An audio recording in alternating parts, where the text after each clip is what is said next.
Hello guys, আসসালামু আলাইকুম, welcome to my other new blog. তো আমরা আজকে যাচ্ছি সাউথ সাবাহিয়া লুনা পার্কে। তো প্রতিবারের মতো আমি, আমার তালতো ভাই, আমার ছোটো ভাই চলে গেলাম সাউথ সাবাহিয়া লুনা পার্ক। আসলে অনেক সুন্দর একটি পার্ক। এই পার্কের ভিতরে রয়েছে আকর্ষণীয় কিছু দেখার মতো জায়গা। তো আমি আমার তালতো পার্কের ভিতরে ঢুকে দেখতে পারলাম পার্কের চারদিকে এমন রঙিন ব্যানার দিয়ে সাজানো হচ্ছে পুরো পার্কটি।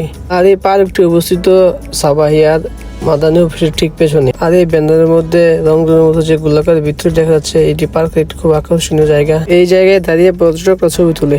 পার্কে ঘুরতে এসে পর্যটকরা যেন পানি খেতে পারে, এই জন্য দেওয়া আছে ওয়াটার কুলার। তো অনেক গরম, তাই আমরা পানি খেয়ে নিচ্ছিলাম। তো পানি খাওয়া শেষ করে আমি আমার ছোট ভাইকে বলতেছিলাম যে পার্কের পুরোটা ভিউ দেখা। পার্কের ভিতরে অনেক তাল গাছ আছে, তাল গাছগুলো আসলে অনেক সুন্দর।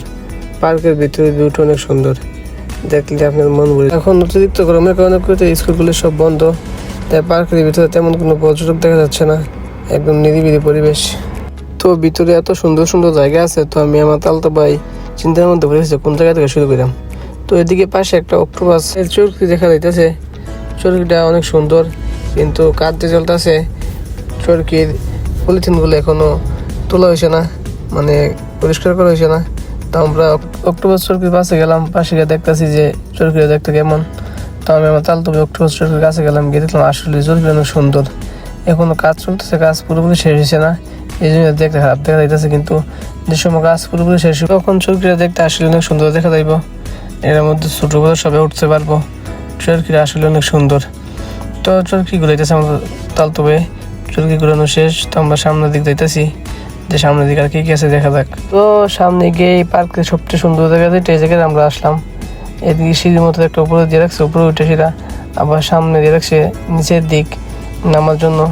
নিচে একটা সুন্দর পুকুর আছে, আপনারা দেখলে বুঝতে পারবেন যে একটা ভিউ, আসলে অসাধারণ একটা ভিউ। পার্কের সবচেয়ে সুন্দর জায়গা এটা, মনোমুগ্ধকর একবারে নিরিবিলি পরিবেশ, দেখুন অনেক সুন্দর। ওই যে সামনে পার্কের যে আমি বললাম যে একটা বৃত্তাকার রং মতো সেটা সামনে দেখা যাইতেছে আমার পিছনে। ওই যে জায়গায় মানুষ অনেক ছবি টবি তুলবো। এই যে পুকুরটা আসলে অনেক সুন্দর, তো আমরা দেখাইতেছি অনেক সুন্দর এই পুকুরটা। সামনে আরো অনেক সুন্দর জিনিসপত্র আছে। আমি নিচে নামলাম, আমি দেখতেছি পুকুরটার ভিউটা। তো আমার ছোটো ভাই বলতেছে আমিও বাইরের লোক একটু নিচে যাই। তো আমার তালতো ভাই তখন ক্যামেরা ধরে রাখছিল, তোমার ছোটো ভাই নিচে যাইতেছে। নিচে গিয়ে হইতেছে একটা বাংলাদেশের মতো ফিল পাইলাম, যে পুকুর আছে, পানি আছে, অনেক সুন্দর লাগলো। তো পার্কে সুন্দর মুহূর্ত আমরা ভিডিওতে নিতেছিলাম, এমন টাইমে একটা ঘটনা ঘটে গেল। পার্কের যে ইনচার্জ আছে, ইনচার্জ আইয়া বলতেছে যে পার্কের ভিডিও নেওয়া নিষেধ। বলতেছে যে কাজ চলতেছে, কাজ চলাকালীন কোনো ভিডিও নেওয়া যাবে না, কাজ শেষ হলে, সম্পূর্ণ কাজ শেষ হলে তারপর তোমরা ঘুরতে এসে ভিডিও করো। তো পার্কটি চালু হবে গেছিলো এই বছরের অক্টোবর মাসে। তো আমরা বলতে ঠিক আছে, আমরা চলে যেতেছি। তো অক্টোবর মাসে ইনশাল্লাহ নতুন ভিডিও আসবে পার্ক নিয়ে। আজকে এই পর্যন্ত, আল্লাহ হাফেজ।